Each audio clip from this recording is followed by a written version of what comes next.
sobre... No, deja esa abierta. Deja esa abierta. No. Sí. Déjala abierta. Sí, está bien. ¿Y ahora qué? Lo último que estábamos hablando era sobre nuestro viejo y querido amigo Aristóteles. Creo que ya habíamos terminado con Aristóteles. No quedó nada pendiente de Aristóteles. Así que... Terminó la clase en medio de una palabra, así que no te diré cuál es. Ah, bueno. ¿Qué palabra? Pero justo me cortó. ¿Y qué idea era? Y eso tampoco me acuerdo. Ah, bueno, eso está. Y bueno, pero por ese problema de...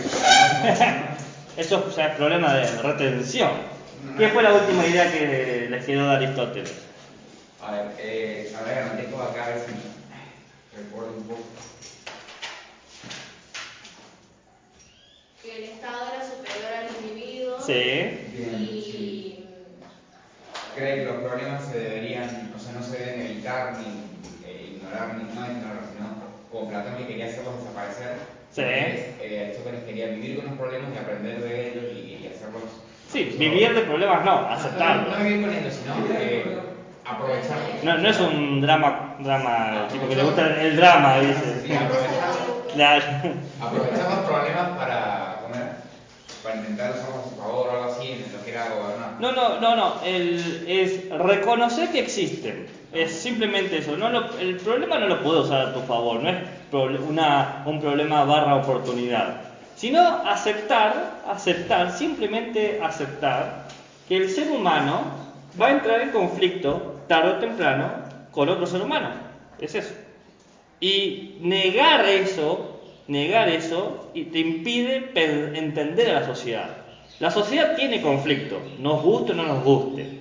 Tenemos que aprender nosotros a encontrar el punto medio, a negociar entre nosotros, a irse de los extremos y buscar el punto medio. ¿Se entiende?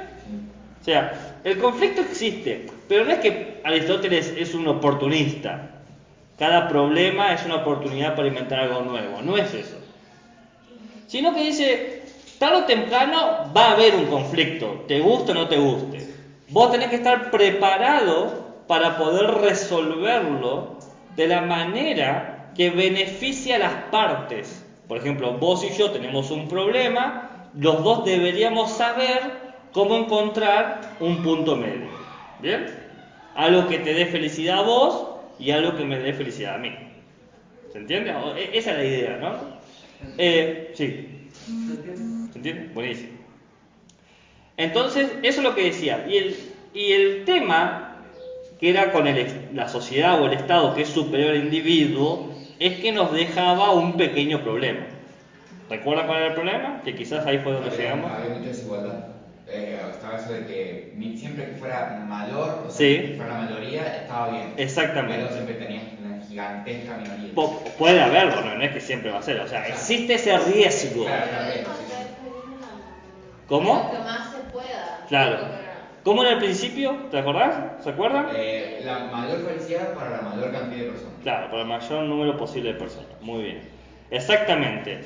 Entonces, siempre que tengamos el número mayor de personas felices, en el mayor número posible de felicidad, vamos a considerar que la sociedad es feliz, porque la sociedad es superior al individuo. ¿No? ¿Se entiende lo que estoy diciendo? Sí. Si yo tengo 10 personas y 9 son felices, ese grupo de personas se va a considerar como feliz. El problema que veíamos es que si vos tenés 10 personas y 6 son felices, vos vas a considerar que el grupo de personas es feliz. Y ya no te cierra tanto. 9 contra 1 puede ser. 6 contra 4. Y 5.1 contra 4.9 también como que no te cierra, te está faltando algo ahí. Y ese es el problema de Aristóteles. Aristóteles es un estadista. Él dice, si vos no tenés ningún auto y tu vecino tiene 2 autos, estadísticamente cada uno tiene un auto, porque hay un auto por persona. Pero no es así. O sea, ahí él lo calculaba como que desde un punto de vista más matemático. Por eso dije estadísticamente. O sea, no tenía en cuenta tanto la realidad. Y porque él entiende que la realidad es la suma es superior a la suma de personas. Es superior a la suma. Entonces, si tengo 6 felices, va a ser la mayoría. Y como que esa parte no cierra en Aristóteles. Pero lo que creo que estaba por decir era que los estados hoy en día, las sociedades de hoy en día se manejan con ese criterio. Hoy en día te dicen, tenemos un 70% de personas felices y por lo tanto la sociedad es feliz. O sea, nosotros consideramos la mayoría como la forma para reflejar un estado de la sociedad. ¿Se entiende? ¿Cuánta gente se enferma? ¿Cuánta gente se educa? Nosotros hoy en día creemos en esos porcentajes. Sí, pero por eso hay que tener en cuenta dos cosas. Yo creo. Primero, la mayoría sí se tiene que tener en cuenta. Sí. Porque la mayoría, al ser más, es probablemente lo que más influye. Pero la minoría no puede simplemente decir, bueno, ya está. O sea, Bueno, tenés que darle bola, por ejemplo.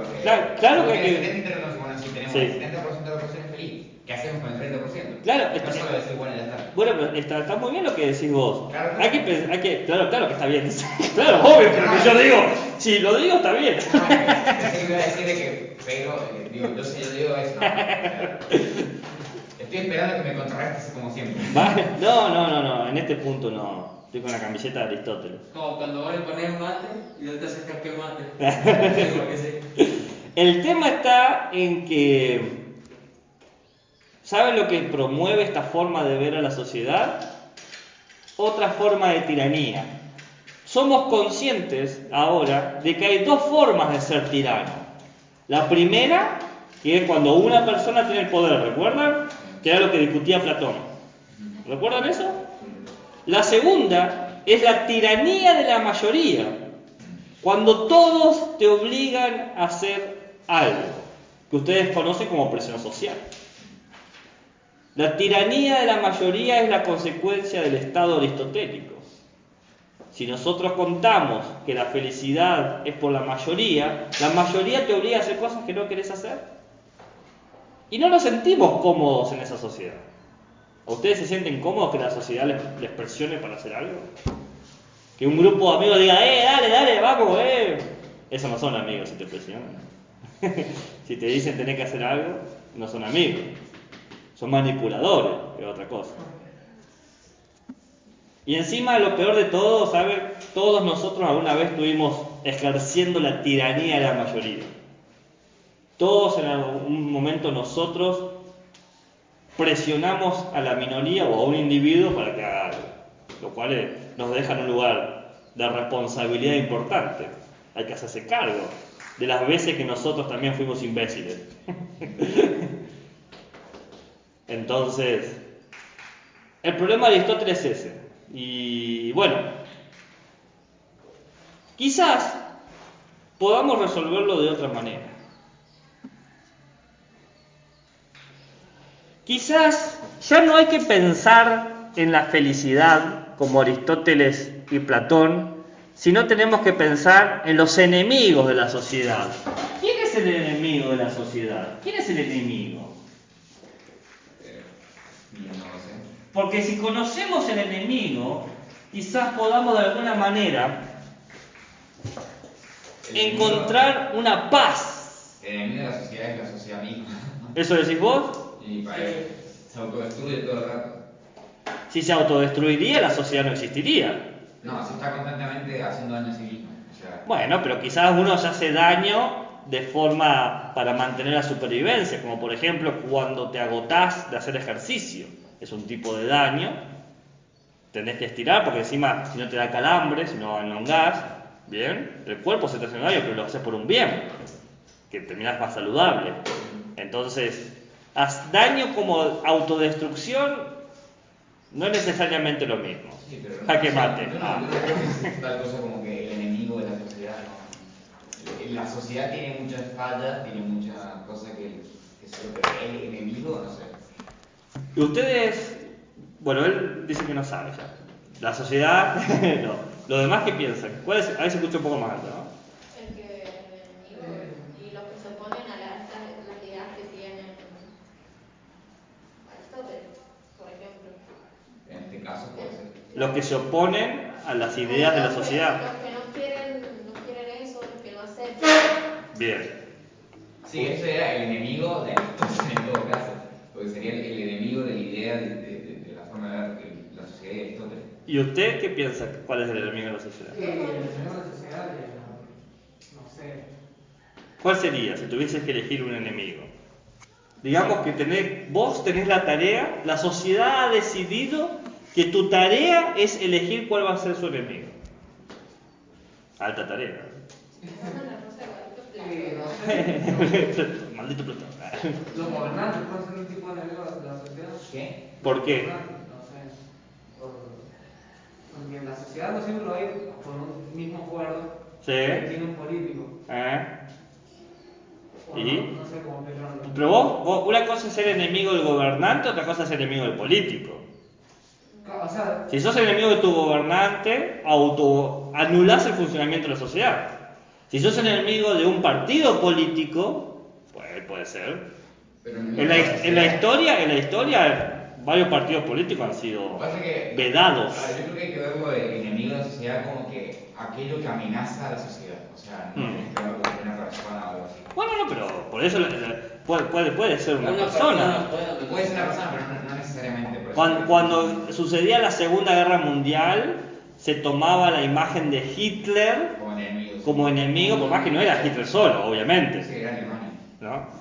La Alemania nazi, porque no toda la Alemania Sí, estaba a por favor Sí, por eso dije. del nacionalsocialismo. ¿Usted cuál cree que es el enemigo de la sociedad? La capacidad de que la gente entienda una simple orden. ¿El enemigo es que la sociedad no entiende o sí entiende? Algo así. Entienden, Entienden, pero no les gusta entender. Que les gustaría más, o sea, lo ven de otro punto de vista. Sí. Un punto de vista erróneo. Lo cual O sea, el enemigo de la los sociedad. llevan a hacer acciones los cuales no están bien. O sea, no, el enemigo de la sociedad es la ignorancia. Sí. La ignorancia. Ok. Pues, Bueno, hay dos personas que se preguntaron eso. Mi viejo amigo Tucídides, ¿Lo conocen? sí, viejísimo amigo, el día pasado. tomamos el y mi viejo amigo Herodoto, que parece un insulto. Herodoto nació en el 484 después de Cristo, antes de Cristo, perdón. No, sí, después de Cristo, y muere en el 425 después de Cristo. ¿Y usted cuándo? Bueno, duró una hora. No, No. después de Cristo y después de Cristo.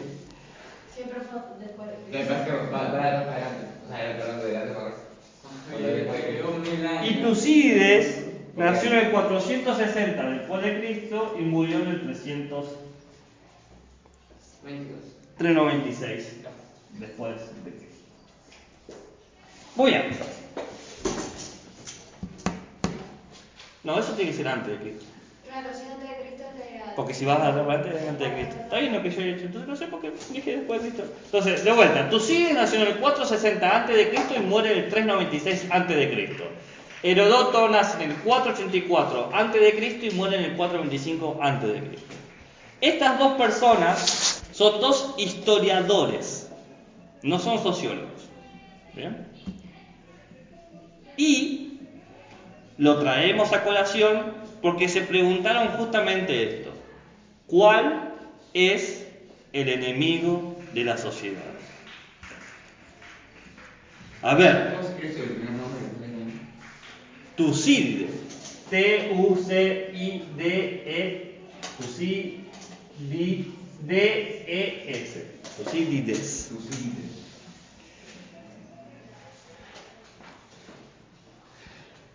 A ver, el enemigo no va a ser un competidor. ¿Bien? Una cosa es que vos compitas con alguien, por ejemplo, por una carrera, pero no por eso va a ser tu enemigo. O en un videojuego. ¿Eh? ¿Cómo? Es tu rival. Puede ser tu rival o tu adversario, bien, pero no necesariamente va a ser tu enemigo. Tu rival o adversario puede ser tu enemigo, pero no es algo necesario. Entonces, el enemigo no es con quién competís. No se compite con el enemigo. No hay una cuestión de competición. de ganar o de perder. En el enemigo no está en esa lógica. Uno le gana o uno pierde contra su adversario o contra su rival en un juego. ¿Bien? ¿Se entiende eso? Ganamos 3-0 el partido. Le ganamos a nuestros rivales. ¿Se entiende? Sí. ¿Se entiende eso, no? Entonces, el enemigo, o sea, el enemigo no es un adversario, no se gana o pierde.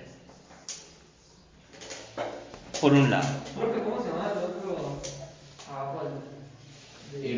Heródoto. El enemigo no es alguien que te cae antipático, porque alguien te puede molestar, pero no por eso va a ser tu enemigo. ¿Cuánta gente les resulta molesta a ustedes, pero no son sus enemigos? ¿No? ¿Una sola persona te molesta? 3. ¿Tres? Una de las escuelas. Una de estas escuelas. Es que a todos nos molesta. Sabía que te molestaba con las cosas. Nunca pensé que iba a ser tu enemigo. 3 son acá. 3 y eran fotos. El enemigo entonces no es un adversario, no es alguien antipático, sino es alguien que representa una amenaza. ¿Bien? Una amenaza, pero no una amenaza cualquiera, no una amenaza en el sentido de que te causo miedo o una amenaza ficticia, sino una amenaza que es real, es decir, que tiene el poder para hacer lo que te amenaza. Porque yo te puedo amenazar sin poder. Te voy a partir la cara y ni siquiera partir vos, Gil. No, puede ser. Pero te voy a partir la cara y si apa, no sé, me lo dicen, me va a partir la cara. Y encima, no solamente es real, sino que puede anular tu existencia. Es decir, matarte. El enemigo es algo real que puede anular tu existencia. No es alguien antipático, no es alguien con quien competís. Porque vos competís, podés perder, pero seguís vivo, seguís existiendo. Acá no importa si ganás o perdés, podés ganar y podés dejar de existir igual. No es una cuestión de competición. ¿Me están entendiendo? Sí. Entonces, no todos pueden ser enemigos. ¿Por qué no todos pueden ser enemigos? Porque no todos pueden ser una amenaza real que anule tu existencia. ¿Bien? No todos pueden anularte. Eso significaría que, por ejemplo, te encontrás con un tigre salvaje, es tu enemigo. ¿Por qué? A ver. Porque es una amenaza real y puede anular tu existencia. Sí, lo podés entender en esos términos, ¿sí? O sea, Si es que te quieren cazar. Claro, Si quizás no conviene, no te quiere cazar. Lo ves en defensa. Te encontrás con un tigre, el tigre Sí. te va a cagar comiendo. Si te quiere comer, sí, seguramente te va a ganar. Es tu enemigo. No conozco tus habilidades para pelear contra tigres, pero asumo que pero asumo que si te pelea un tigre. Pero eso es cualquier cosa que suponga una amenaza real para vos y que tenga Sí, la capacidad pero de hay un elemento más todavía. terminarte de alguna forma. Sí. Hasta ahora el tigre entra. Fatal, Bien. Por eso, hasta ahora. Pero hay algo más. A ver. El enemigo tiene que ser hostil hacia vos. Es decir, debe tener un sentimiento de odio. Y acá el tigre no entra. Porque no te tiene odio. Claro, el tigre quiere tiene. defender. O tiene hambre. Está invadiendo su está Sí. invadiendo. O tiene hambre simplemente. Te encontrás con un tigre, los tigres son hostiles, te encontrás con un tigre cara a cara. No, pero salvaje. ¿escuchaste lo que dije? Sí. Tiene que odiarte. La hostilidad en el sentido de odio. El tigre no tiene sentimientos de odio. ¿Viste que No sabemos. Sí, sabemos. Hay animales que agarran mejor. Sí, como los cuervos, por ejemplo. Pero el tigre no. Bueno, tío, te puse en la situación de un animal mortal. Bueno, el cuervo- puede que no te mate. Y bueno, entonces el cuervo no es una amenaza. El cuervo cumple una de 3. El enemigo tiene que cumplir 3.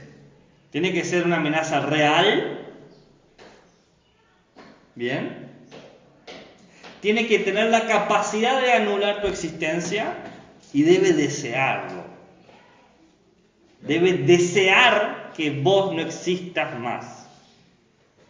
Vos, no otro. ¿Se entiende? El enemigo de la sociedad es aquel o aquello o aquellos que tienen la capacidad de constituirse como una amenaza real, que puede anular la existencia de la sociedad y que desea anular la existencia de la sociedad. Pero ser capaz, ahora entra lo de que si hay una amenaza real, existe tal cosa, porque está bien que hay gente que esté en contra, que hay gente que no sé qué, pero una amenaza real que sea capaz de anular la sociedad del planeta, o sea. No pensamos en macro sociedades nosotros. Bueno, sí, por lo menos, sí. por lo menos por ahora, en este periodo, Tucídides y Heródoto, cuando lleguemos a los sociólogos del siglo XXI, que hoy, esa idea de global que decís vos, esa idea nace en 1980. Sí, bueno, ahora estamos hablando de sociedades, sí. Claro, entonces por eso todavía no se aplica ese concepto. ¿Bien? No, sí, porque agrega mucho, porque ya Sí, cambia, la amenaza real pasa a ser algo gigante. Bueno, por eso pasa a ser Godzilla. Claro, sí, eso es un enemigo de la sociedad. Entonces, el enemigo no es alguien que nace así. El enemigo no nace. El enemigo se hace. No nace, se hace. ¿Qué lo hace? Ciertas circunstancias sociales,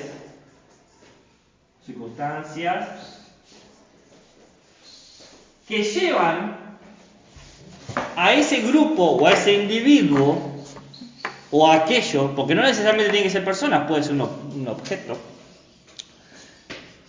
a querer anular la sociedad, que no exista. Por lo menos, cuando digo que no exista, no piensen en un desierto, como que desaparece. Por lo menos que no funcione más como está funcionando. Sí, sociedad como una cosa, no como persona. Muchos de los supervillanos de las series, de los cómics, de las películas, son amenazas, son enemigos, porque quieren anular la forma en que se entiende esa sociedad. Thanos, por ejemplo, si vieron Avenger, ¿no te escuché? Un capo. Bueno, es un enemigo de la sociedad. ¿Por qué? Porque tiene la capacidad real de hacerlo, puede anular la existencia, La mitad. que es lo que él quería hacer, y es hostil, desea hacerlo, todo lo que hace con ese deseo. Mata a su hija en pos de cumplir su deseo. Fíjense el punto en que llega Thanos. ¿Bien? Y Thanos lo cumple, y la sociedad deja de existir. No. ¿Por qué no? Porque lo que quería Thanos no tenía odio hacia los humanos, sino que Quería- más le tenía aprecio, quería reducir la población de humanos. No, para extender pero no humanos, de la vida en el la vida universo. en general, claro. Quería sacar la mitad de la vida y decir, ¿Pero por qué? "Ahora todo aguanta". ¿Por qué? Porque él no estaba de acuerdo con cómo funciona la sociedad. Él dice, la sociedad, él lo dice, vean la película de vuelta, las sociedades avanzan hacia su colapso. Las sociedades no pueden mantenerse de esta forma. Tiene que haber un cambio. Y el único que tiene la voluntad fuerte para generar este cambio soy yo. Súper egocéntrico, lo estoy de acuerdo. Pero, ¿cambia la sociedad o no? ¿La sociedad deja de existir o no? ¿Desaparece media vida? No es que él lo justifique como un acto de bondad, porque él dice, es un acto de bondad. Eso es una forma de justificar su odio. No, flaco, mata a tu familia. Maté a todos los que vos querés porque te quiero yo a vos, ¿no? O sea, eso es súper importante. ¿Bien? Entonces, el enemigo tiene que cumplir estas condiciones. El enemigo lo vamos a poder rastrear, seguirle las huellas, las pistas, según los conflictos sociales. ¿Por qué? Porque los conflictos sociales van a crear las circunstancias que van a hacer que surja o se constituya un enemigo. ¿Me van entendiendo? Distintas situaciones de problemas van generando a gente que va a crear una circunstancia que constituye a alguien que va a tener la capacidad real de anular la existencia y va a desear hacerlo. Si no, miren las películas donde dicen que la sociedad ha creado al enemigo, como el Guasón, el Joker. Sí. ¿Por qué el Joker es como es? Porque la sociedad lo creó así, ¿no? Vos tirás tus buenas personas a la sociedad y la sociedad los vomita como villanos, ¿no? Es el concepto de Batman. Todo el universo de Batman, los malos, no son malos porque nacieron malos, sino que tuvieron experiencias traumáticas por una sociedad que les produjo conflictos y se construyeron por estas circunstancias en una verdadera amenaza. ¿No? Mayormente los supervillanos de los cómics usan esta lógica. Lo que es gracioso es que es una lógica que tiene como más de 2000 años, para que vean que no se inventó nada. Sí.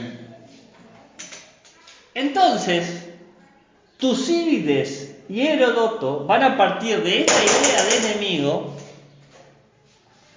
para tratar de identificarlo. ¿Me entendieron? ¿Qué no entendiste? ¿Entendiste la idea del enemigo? Sí. Bueno, lo voy a usar como el criterio, el checklist para ver quién es el mejor candidato para el enemigo. Es decir, si yo les pregunto ahora quién es el enemigo de la sociedad, quizás con esta lista puedan afinar mejor su respuesta, ¿no? Ya no van a decir, quizás no digan lo mismo, o quizás lo justifiquen lo que han dicho de otra manera. ¿Se entiende? Porque la cuestión está en que si quizás, y solo quizás, logramos saber quién es el enemigo y lo derrotamos, podemos vivir en paz todos, no un porcentaje. Podemos vivir felices todos, no un porcentaje. ¿Se entiende? Sí, ahora sí. Sí. Pensé que ibas a preguntar. No, pero la verdad es que yo no, o sea, entiendo la visión, pero es muy utopía, no existe tal cosa, o sea, porque para empezar, no hay un enemigo de la sociedad, ni muchos, no es ni una persona, ni son un montón de cosas, es propia de la sociedad, como usted dijo, de que la sociedad crea. Sí. ¿no? Porque si más que si hay gente que está en contra de la sociedad, tenés terroristas o que lo hacen por su propia experiencia, la sociedad en sí no puede ser perfecta, tiene problemas, como usted dijo, y yo creo que es simplemente imposible, o al menos está más allá del entendimiento, una forma de sociedad que funcione perfectamente donde todos sean felices. Es verdad, estoy concuerdo. Nadie de estas personas va a decir que va a existir una sociedad perfecta, pero van a tratarlo igual. No por eso de que no pueda ser posible vas a dejar de intentarlo. ¿Por qué? Porque acercarse un poco a la meta es mucho mejor que estar en la situación que ahora estamos. Siempre estamos en la peor situación, Y sí. profe, basándonos en esa característica de cada enemigo, ¿quién vendría siendo el enemigo de la sociedad? Bueno, ahí Tucídides y Heródoto van a dar cada uno una respuesta distinta. ¿Bien? Ya llegamos a eso. ¿Cómo? Ya llegamos a eso. Claro, a eso vamos a ir, pero antes de eso estaba respondiendo la interrogante del compañero, que era ¿por qué pensaríamos esto si es tan irreal? La respuesta es que, primero que muchas grandes ideas empezaron como fantasía y terminaron siendo reales. Por ejemplo, el viaje a la luna. Julio Verne en 1800 escribe una novela que se llama Viaje a la luna. Julio Verne escribió todos los libros que escribió, todos se cumplieron menos el viaje al centro de la Tierra. Por ahora. Por ahora. También escribió 20.000 leguas en viaje submarino y inventó el concepto de submarino, ¿no? Bien, pero eso en ese momento era fantasía. Ficción, era ciencia ficción. La palabra ciencia ficción llegó más tarde. Hoy decimos que es ciencia ficción, en ese momento eran cuentos fantásticos, ¿no? O sea, nosotros hoy decimos que es ciencia ficción o que son mitos o lo que sea, ¿no? Sí, porque ciencia ficción es agarrar lo que es tecnología del momento, por ejemplo, y luego exagerarla. Y por eso es que después fue posible, porque no está muy lejos de Bien, perfecto. posibilidades. Sí, sí. Obviamente en el momento de tecnología no era una cosa que existiera, así que sí. Entonces, muchas cosas irreales se han vuelto reales. Claro. Por ejemplo, pensaste, nunca me va a dar bola a esa chica o nunca me va a dar bola a ese chico, y te dio bola, ¿entendés? Algo real que se volvió real. Hay que tener fe. Hay que tener fe. 99% fe, 1% no. Querido diario, hoy me dio bola. Bien. Hoy Hoy me dijo hola. Sí, hoy me dijo hola y sin querer vomité mi remera. Y por otro lado, hay cosas, podemos ir a acercarnos, uno se puede acercar a la meta. Porque es lo mismo decir, ¿para qué voy a hacer el primer año de la secundaria si no me voy a recibir hasta sexto? Hago el sexto y listo. No, es que no podés, tenés que hacer sí o sí el primero. Entonces, una vez entiende que hay un cierto gradualismo necesario. Pasa que cada uno entiende el gradualismo de su propia forma. ¿Puedo borrar esto? Sí. Profe, ¿qué es algo de no es un adversario? Cuando lo haces, No lo- No se gana o pierde. ¿Puedo borrar? Sí. ¿Puedo? ¿Dejate foto, ¿vale? No es antipático, dice ahí, ¿no? Si le muestro la foto. Nada, te creo. Te creo un 70%. En circunstancias sociales hay una flechita abajo. Estos conflictos, circunstancias sociales, se hace, no nace. Ahí. Es como el amor no nace, sino que se hace. Y sí, el amor no es espontáneo, muy Realmente, cuando mi hermanito nació, lo amé, así que ahí ya. ¿Pero qué? ¿Nació y no sabías que ibas a tener un hermanito? Sí, No sabías, nunca te no dijeron. es broma. ¿Eh? No es broma. Un día abriste los ojos, estaba la persona ahí, o te dijeron vas a conocer a alguien. Te tropezaste con esa persona ahí. Claro. Caminabas y fuiste al campo de repollos y cosechaste un bebé. Sí. La leyenda de la princesa Kaguya, pero lo recuerdo. Tucídides. Tanto que no sabe de mí. Bueno, profe, En con el libro la que se echa historia, con la cantidad de historias que es para contar y el hecho de que son todas reales, da un poco de miedo, así que. Asumo que todas las historias tienen una explicación. La verdad es que sí. El origen de los conflictos sociales que producen los enemigos, el origen de los conflictos sociales que producen a los enemigos, son aquel impulso primigenio El origen de los conflictos sociales que producen. a los enemigos, es aquel impulso primigenio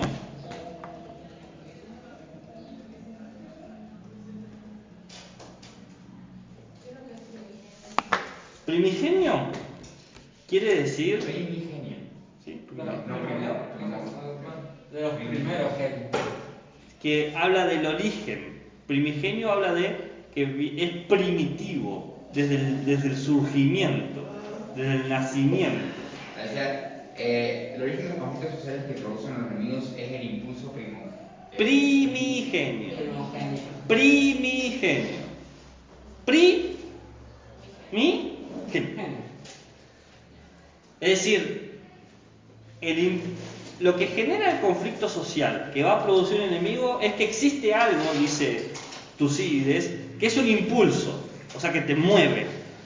Y eso que te mueve viene desde tus antecedentes, desde tu historia, desde tu pasado, desde tu árbol genealógico. ¿Bien? ¿Me van siguiendo hasta ahí? Hay algo, una X, ¿bien? X, todavía no dije qué, una X que desde el pasado te mueve. ¿Me van siguiendo? Sí. Vos estás de alguna manera conectado, de una forma X, conectado a un pasado muy atrás. Un pasado que une a tu padre, a tu abuelo, a tu bisabuelo, a tu tatarabuelo, a tu tatarabuelo, a tu bisabuelo. ¿Bien? y que eso te va moviendo hoy en día a tener una actitud. O sea, ¿cree que eso está en la sangre o algo así? Por ahora no hemos dicho si es sangre, social, cultural, de lenguaje. Sí, Por ahora es una X. o vidas pasadas. O sea, por ahora una X, pero que se entienda que para Tucídides hay algo que te impulsa. No podés decidir no hacerlo. ¿Estamos? Y ese impulso tiene que ver con el rechazo al otro que es diferente.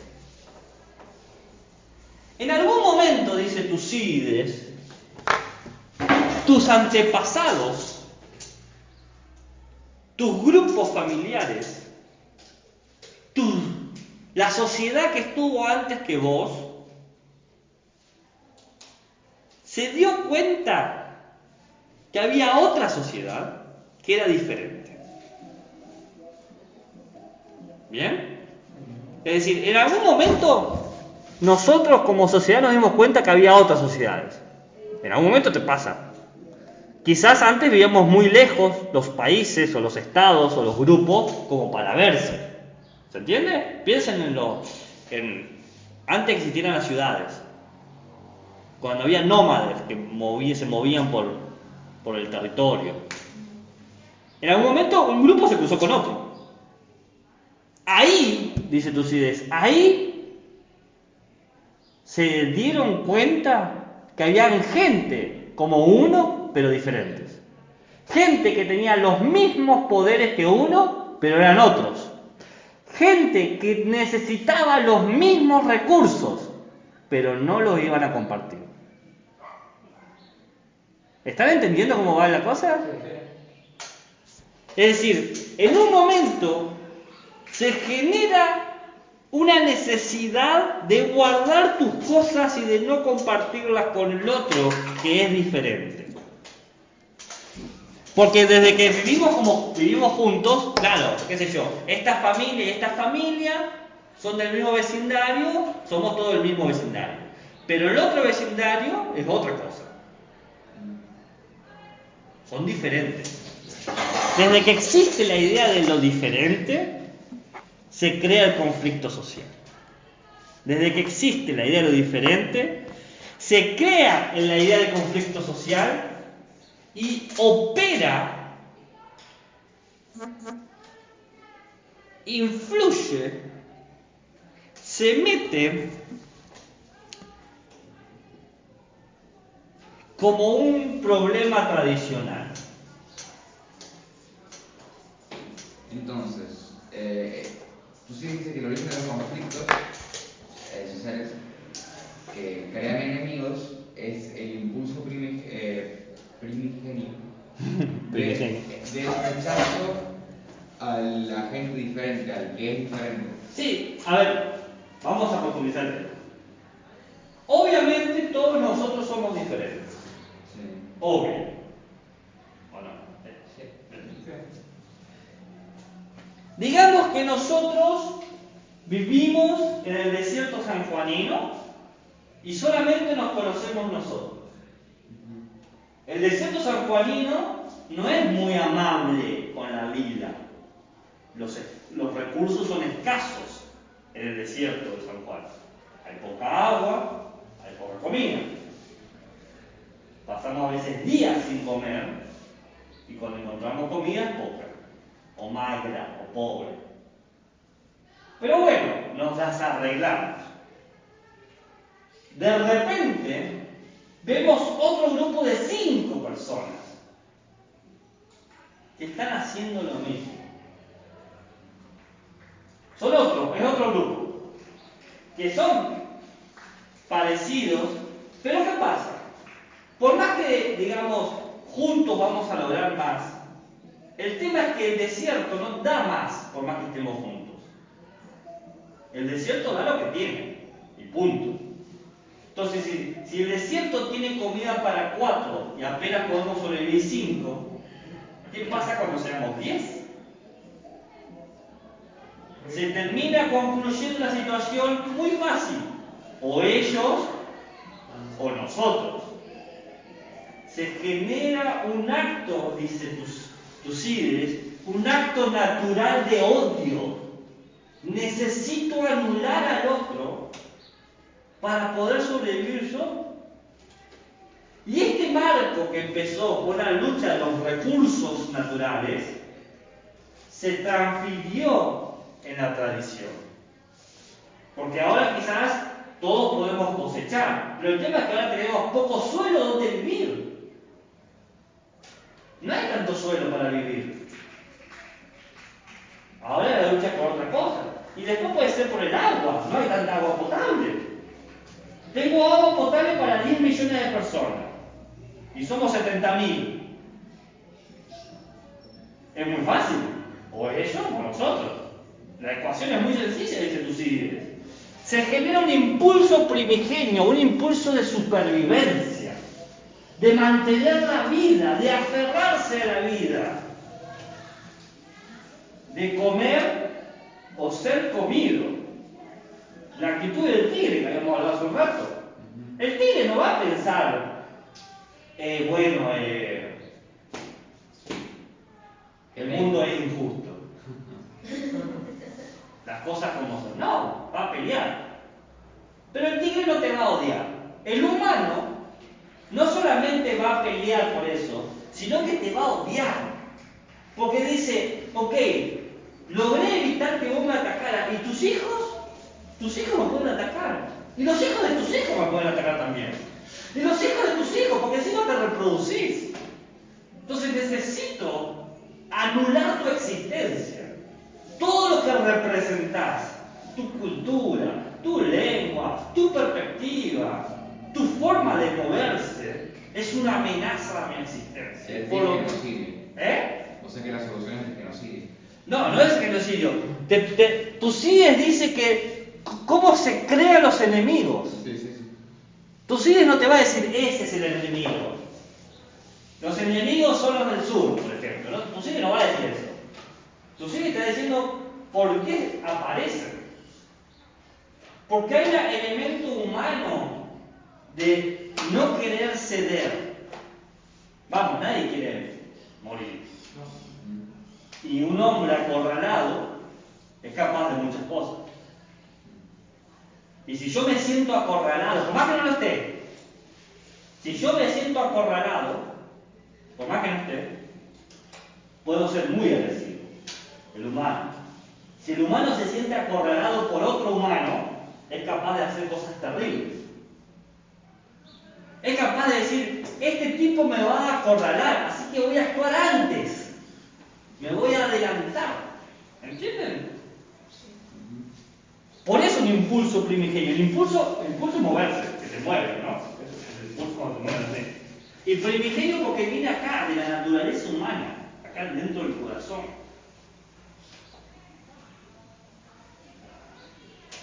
¿Qué piensas de Tucídides? Eso se puede mezclar con instintos, ¿no? Porque son ¿Sí? naturaleza Sí. del ser humano como ser vivo. ¿Sí? Se mezcla con los valores y bueno, otras cosas. ¿Sí? Es más, él hasta le pone un nombre al enemigo, que es el sentimiento de venganza. Me quiero vengar de eso o de ellos que fueron tan altaneros de vivir en donde yo vivo, de tomarse mi agua, de comer mis frutos. Tengo que vengarme. ¿Entienden? ¿Se entiende? O sea, Tucídides le da un nombre a eso, la venganza. Me tengo que vengar. ¿Él inventó la palabra? No. Él la llamó. Él dice, la forma de representar esto es con la palabra venganza. ¿No? La venganza existe tanto. Y eso le sirve a Tucídides. Dice, fíjense históricamente que las peores masacres entre sociedades fueron por venganzas. Sí. Las guerras son justamente una venganza escalada. Vos me atacás, yo te ataco. Cualquier guerra empieza por un problema de invasión o de territorio o de que no te metas conmigo. Es decir, que para Tucídides podría decirse que el enemigo de la sociedad es la naturaleza humana. Que para Tucídides el enemigo de la sociedad es la naturaleza humana. No es la naturaleza humana, sino este impulso que dice él. Porque el humano tiene otras cosas también. El humano también es amoroso. Sí, en ese sentido, la naturaleza de la venganza del humano. Bien, eso sí puede ser. Es el enemigo de la sociedad. En el sentido de que la sociedad se cae porque la gente recurre a la venganza. Sí, acepto eso. Es más, ¿quieren que les lea algo de Tucídides? ¿Les leo algo de Tucídides? Bueno.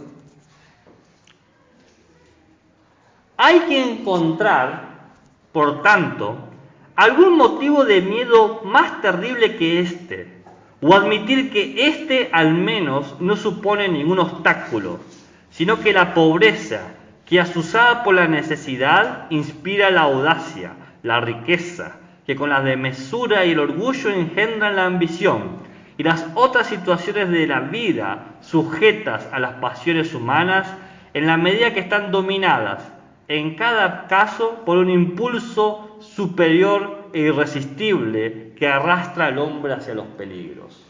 ¿Lo leo otra vez?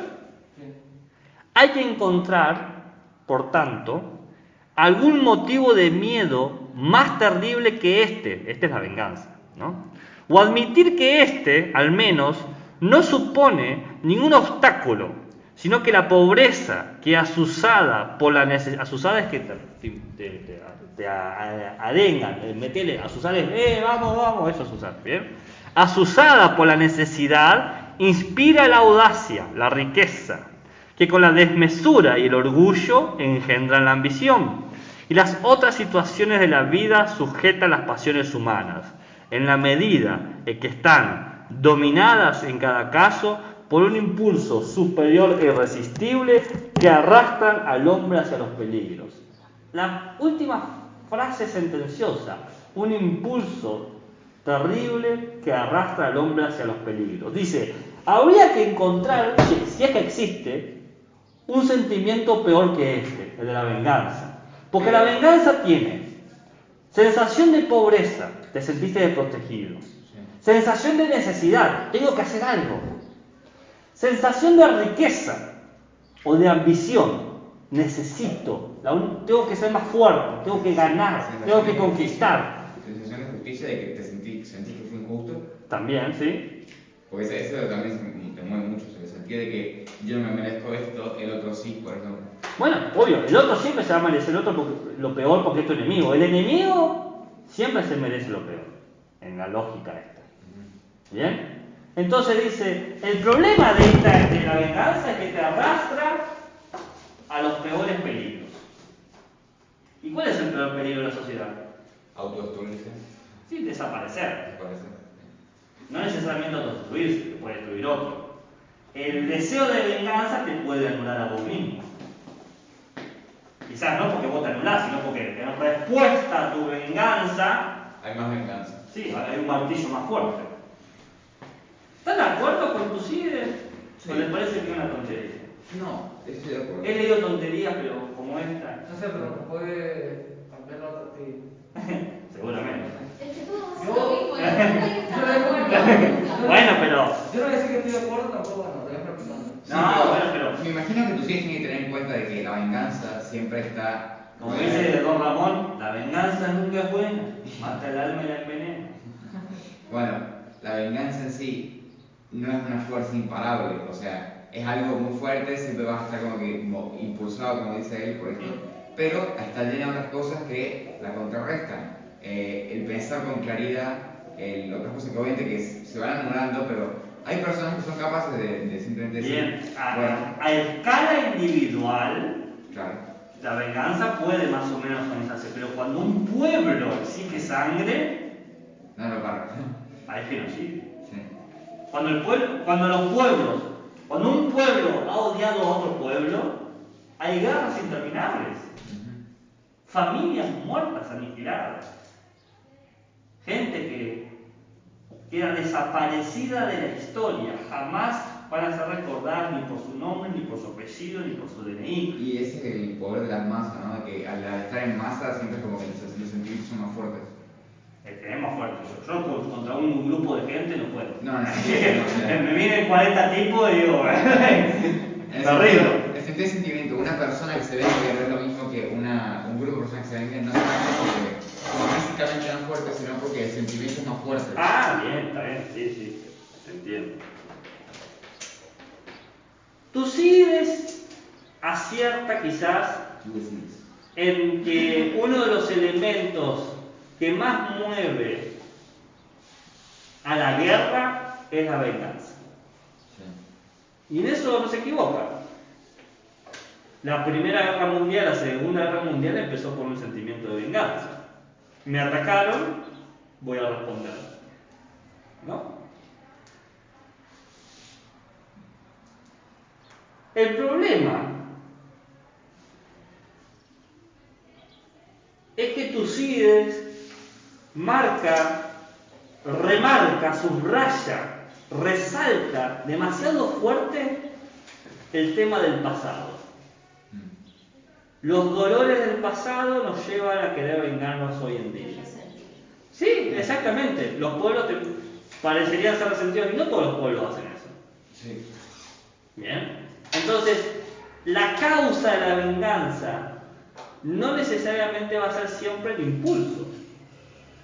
Ese odio primigenio, ese deseo originario de que el otro no exista. ¿No? Como que ahí le falta visión a Tucídides. Tucídides es un historiador. Sí, claro. Y lo que él estaba escribiendo era la historia de Roma. Entonces estaba hablando por qué Roma tiene tanto poder. Eso está diciendo. Bien, él está haciendo eso. Entonces Roma tiene tanto poder porque desde un origen sabía quiénes eran sus enemigos y qué tenía que hacer para derrotarlos. Pero no todos son así, no todos los pueblos. ¿Alguna pregunta, interrogante, insulto, cuestionario, nota al pie, color? Oh. No, la verdad está bien. Bueno, sí, esto, ¿qué son esas cosas que pasó por alto Tucídides? ¿Qué es lo que se saltó? Esto de que, bueno, en el pasado, qué sé yo, aparte del impulso que dijo, no sé si es que no perfección o no sé si se saltó, de qué es lo que le faltaba.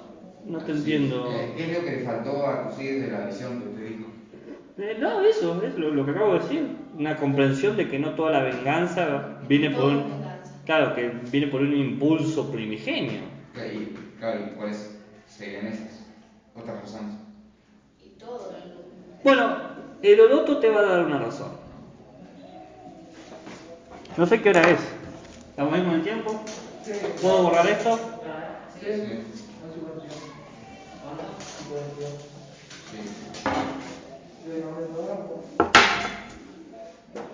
Si te dormís, anda copiando lo que escribo y te vas a dejar de dormir. ¿Me puedo estar así escuchando, no? Si no ¿Cómo? dormís. ¿Cómo? Así. No. No. Bien. Heródoto va a reconocer que la venganza es importante. Dice que es parte de la lucha. Pero la venganza no es lo único. Debe haber un deseo. Un deseo de castigo. Uno tiene que desear que el otro se dé cuenta de lo que ha hecho o de lo que representa.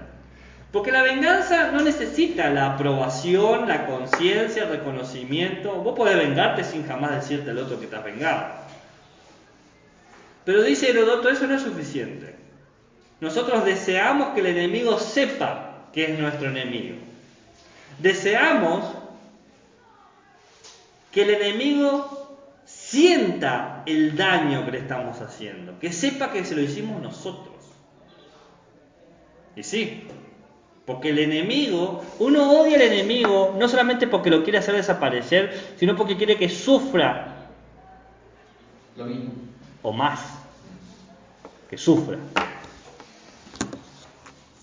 Que sienta algo que jamás va a poder sacárselo de la memoria y que sepa que nosotros fuimos los causantes de ello. Que no olvide nunca que con nosotros nadie se mete. ¿Bien? Ese deseo de reconocimiento, Es mutuo. ¿eh? Es mutuo. Bueno, supone al otro, es verdad. Porque todos piensan igual, o sea, todos piensan que no me olvide, puede ser que sufra, todos piensan igual. Todos se odian con todo, ¿qué le pasa a la humanidad? Sociedad. Porque vos podés desear, vos podés querer vengarte, dice Herodoto. Vos podés exigir venganza, pero también no hacer nada. Que eso es lo que no ve Tucídides. Vos podés pedir venganza, pero no tenerlas, no hacer nada. ¿Cuántas veces ustedes se han enojado con alguien, desean que ese alguien sufra, Pero no hacen nada al respecto. pero no hacen nada al respecto? Tienen el sentimiento de la venganza, pero no hacen algo. Porque la venganza no es suficiente. El enojo no es suficiente. Las cosas que te frenan son cosas como la fuerza de voluntad, la moral. Igual no ganamos nada. Te frenan un montón de cosas que. No ganamos nada, No ¿sí? revertimos La nada. satisfacción de que esa persona sufrió. Claro. ¿Qué ganamos? O sea, volvemos a que lo que nos pasó con esa persona vuelva a ser lo mismo. O sea, que vuelva a Sí, ser pero lo que pasó. No, la venganza vos sabés que no te va a traer el estado anterior. Violencia más violencia no genera algo Sí, bueno. Es muy bien lo que decís vos. Pero uno está cegado por el odio siempre. ¿Cómo? Cuando está con deseo de venganza, uno está Sí, cegado. está cegado. No, pero vos podés estar cegado y no hacer nada. Herodoto Sí, sí. te va a decir que vos no te importa volver al estado anterior. Vos querés que el otro sepa que le has hecho un mal. O sea, tu enemigo, o sea, si alguien no es tu verdadero enemigo, si no es tu enemigo, es otra cosa. ¿Bien? El que es el verdadero enemigo, deseas que sufre, que sea consciente de su sufrimiento, que ese sufrimiento lo has causado vos. El enemigo te produce algo que se llama rabia. Te produce rabia. Querés morderlo. Querés morderlo y que te vea cuando lo estás mordiendo. Lo vas a sentir.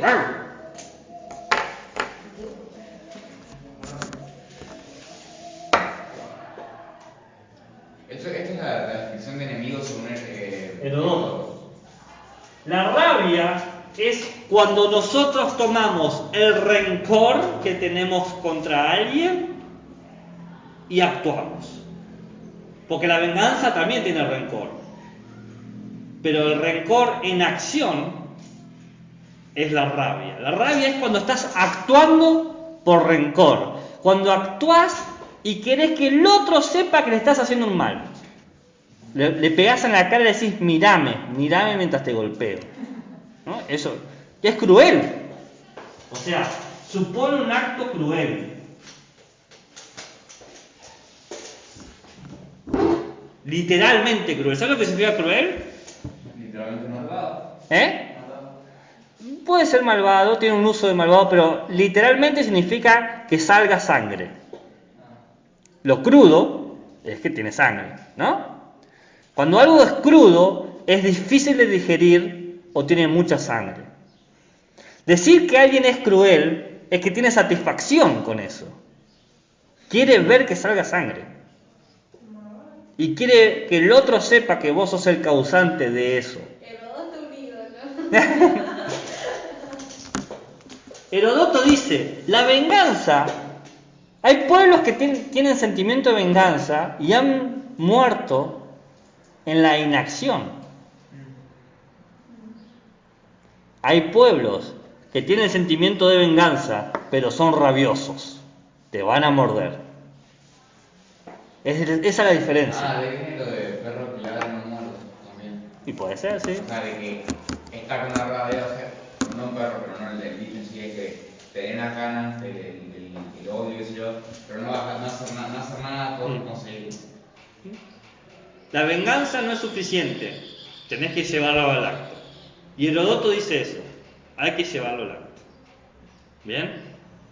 El enemigo es el que te da motivos para actuar de manera cruel, donde ya no te importa la moral, donde renuncias a tu moral. Por eso hay pocos enemigos. Hay pocos enemigos. Porque poca gente te lleva a vos a renunciar a tus principios morales. Imagínense a alguien que los empuje a ustedes a renunciar quiénes son y se conviertan únicamente en una máquina de sacar sangre.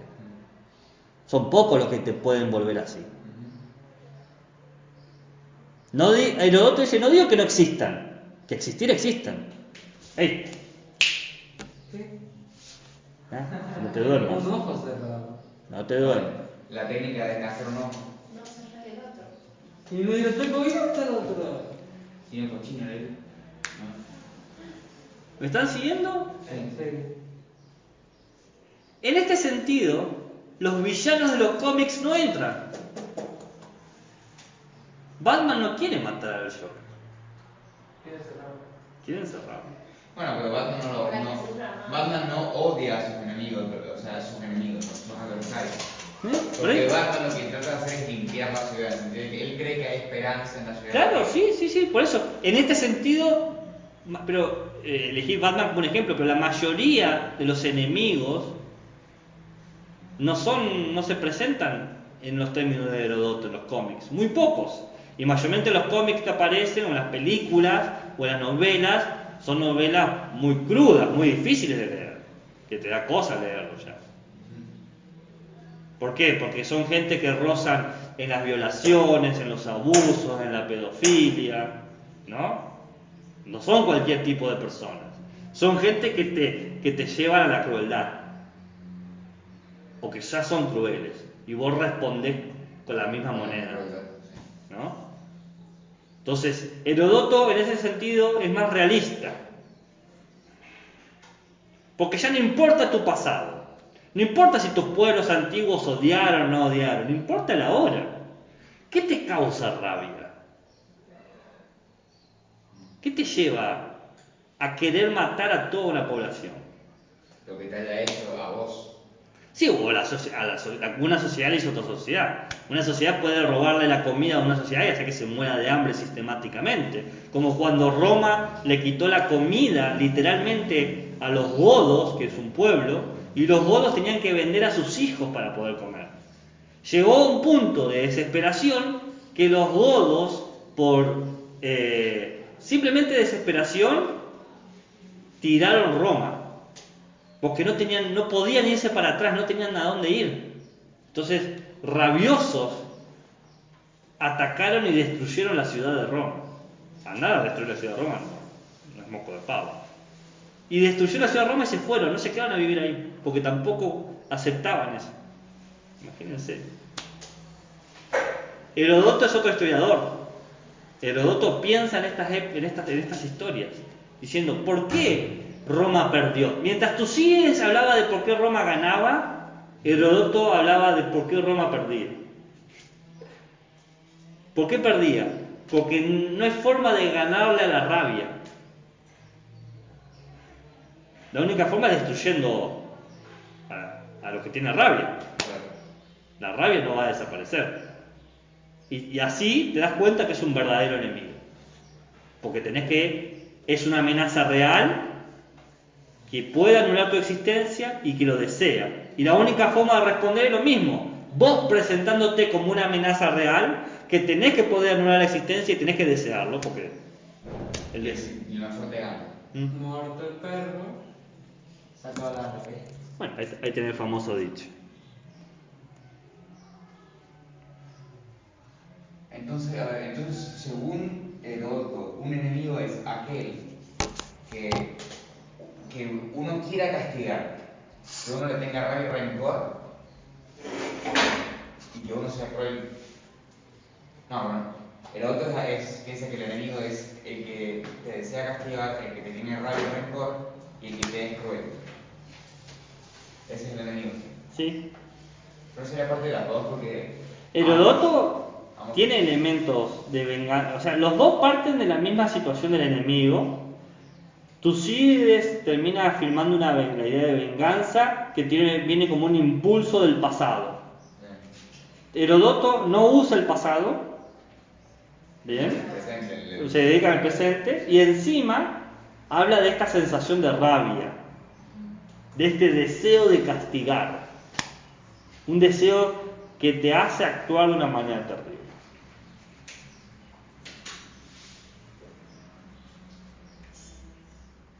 Bien, quiero que ahora me den un ejemplo,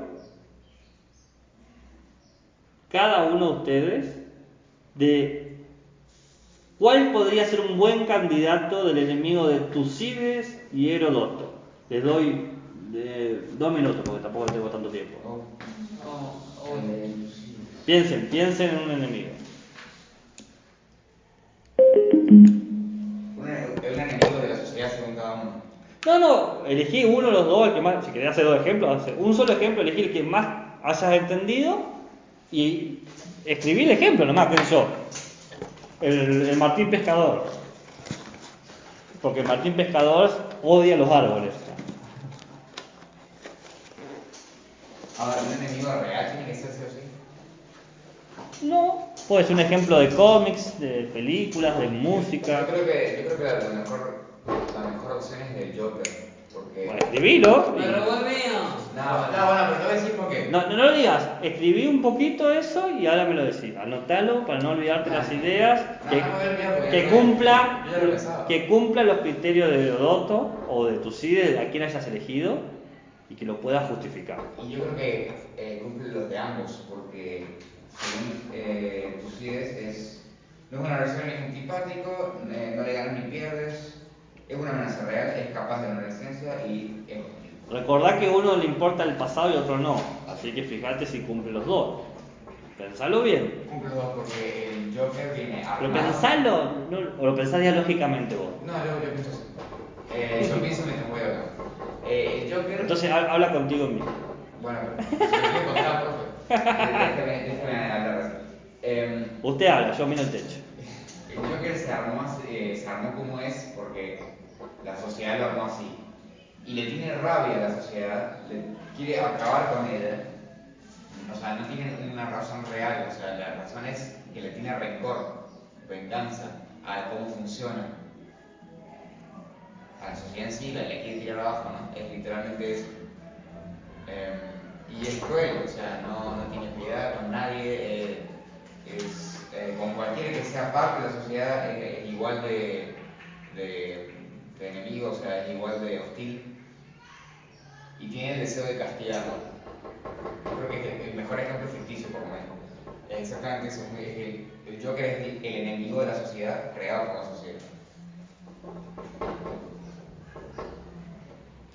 Yo digo.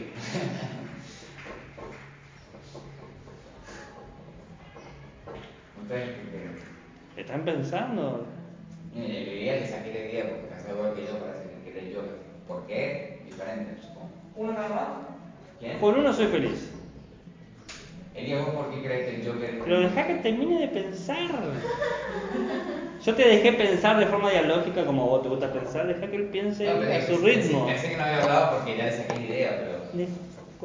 Él habla. Yo dejé por nadie que ¿Está bien? Terminen. ¿Todos ya tienen su ejemplo? ¿Vos? ¿Vos tenés tu ejemplo? Bueno. Puedo ir pensando bien. Ahora te escucho, dime tu ejemplo de cuál es. Contigo. Dime tu ejemplo. ¿Mío? ¿Sí? ¿Cuál es? Ya se lo dije, el Joker. No, dije que no te iba a escuchar. Ah, bueno. Se lo dije de vuelta. Porque vos dijiste, yo pienso hablando, y dije, bueno, usted habla. Ok, bueno. Entonces, yo creo que es el Joker. ¿Por qué? Porque cumple... Espera. ¿Eh? Organicémonos. ¿Desde qué perspectiva lo va a tomar? ¿Herodoto o Ambos. Tucídides. Ambos. No, La consigna era desde uno. Sí, sí, bueno, pero. Elija uno. en realidad, Herodoto o funciona- Tucídides. Funcionan los dos. Tenés que elegir uno. Es que no puedo elegir uno porque. La consigna dice uno. Elegí uno. ¿Cuál elegís? Es que le quiere decir que no puedo porque funcionan los dos. Si Funcionan no los podés, dos. has hecho un mal ejemplo. No es un mal ejemplo, ambas. No cumplís la consigna. La consigna, bueno, la consigna es muy estricta. No, Lo decido yo. no, profe, pero escuche, ambas. Te voy a ambas dar definiciones un tiempo de para cada que lo una pienses. Tienen conexión. Te No voy a puedo- dar un tiempo para que no lo puedo elegir. pienses. Paso al siguiente. Tenés que poder. Es un ejercicio. ¿Sabes cómo se llama esto? Ejercicio de argumentación. Tenés que poder posicionarte desde un lugar. Decir, me posicionan todos, es lo mismo a no presentar ningún argumento. No, es que Entonces, es que digo que hagamos pensalo bien, pero te lo digo en serio porque es un ejercicio. Tomá una posición, no importa si sirve para todo, no ese es el problema. No es que sirve, digo que toma de los dos, no es que sirve para todo. ¿no? Yo Como te entiendo, pero digo que... funciona no, tampoco funciona para. Agarra uno y de otro, o sea, porque ambas funcionan. Pero podés elegir uno solo, ese es el problema. Ambas enemigos están relacionadas, una no funciona sin Obvio la otra. que sí, están relacionadas, ¿no? Una funciona sin la otra, no necesitamos las dos. Bueno, Pensalo, hay forma de hacerlo. Usted, vos podés hacerlo si Del lado de Heródoto, Heródoto, bien. nosotros hace poco, o sea, el año pasado más o menos estudiamos en cultura lo que eran los reyes. Sí, Y en ese tiempo estaba el rey Henry y Williams que sí, peleaban. sí, Y a toda costa Williams quería ser el rey de Irlanda. Sí. Y a toda costa él quería matarlo para Ok. poder ser el rey. ok. Entonces, yo creo que ahí aporta lo que supone un acto cruel y deseo de castigo. ¿Por qué? ¿Dónde está la crueldad ahí?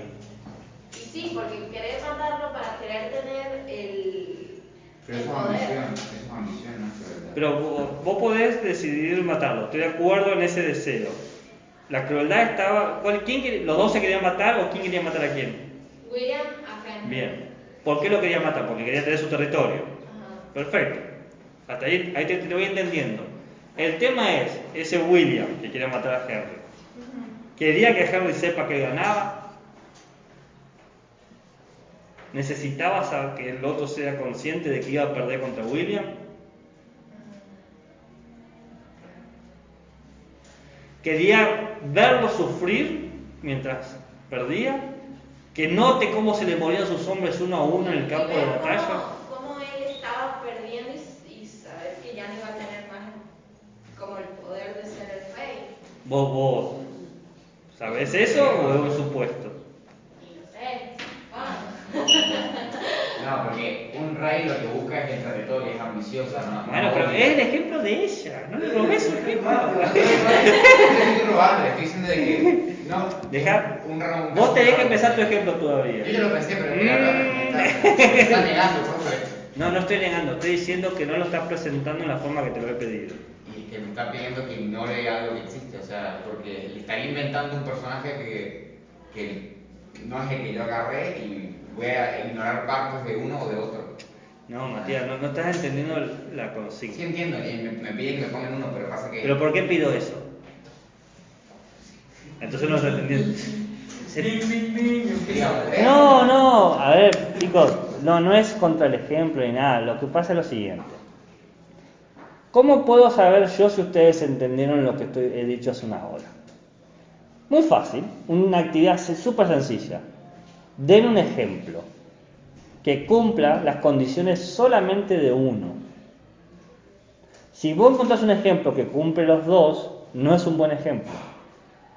El problema es, no es un buen ejemplo porque no encontraste otro o porque no entendiste las diferencias entre los dos. Entonces, si vos podés construir un buen ejemplo, quiere decir que entendiste. Por eso es una cuestión de cómo lo argumentás. Sí, pero tampoco es el yin y yang. Fíjate que la compañera estas dos- presenta una situación de dos reyes peleando y le dice las dos preguntas importantes de la postura que ella tomó y dijo, y no sé si necesitaba eso. Entonces ahí te das cuenta de un mal ejemplo. O sea, no hay ningún problema de eso. Sí, pero pasa que también se está tratando de hacernos ver que la visión de Heródoto y la de Tucídides. son opuestas al 100%, porque no lo son. No digo que sean opuestas al 100%, pero digo que vos no podés, si vos cumplís todas las condiciones de uno, no vas a cumplir todas las condiciones de dos. No, pero Vos- no es que, y yo estoy pidiendo un ejemplo que cumpla todas las condiciones de uno. Y bueno, que eso no existe, tal cosa no existe. Sí, existe. Herodoto y Tucídides te dan cientos de ejemplos. Bueno, yo no conozco, no soy Google, pero seguro que si va a Google busca 50 100 Bueno, miles. frente a Pero eso, lo que yo conozco, ustedes pueden pensar algo. pensar sería inventar y estaría inventando algo que ya cumple con las cosas, yo no tiene sentido. O sea, Elegí una más que otra. A ver, usted. yo digo Juan y digo sí, cumple con eso. Y Yo elegí de Heródoto a un personaje de uno de mis juegos favoritos de Mortal Kombat. Bien. Scorpio. Scorpion. Bien, ya que hablas, bueno, como dices, de la historia de la raya, de lo que Sí. por lo que él le había pasado, habían matado a su esposa y Mira. a su hijo. Sí. Y él busca venganza hacia Quan Chi, que es quien Bien. el mago, por así decirlo, un brujo. Sí. Y él busca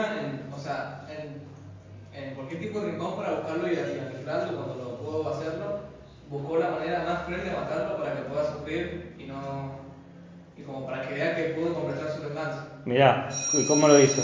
Primero le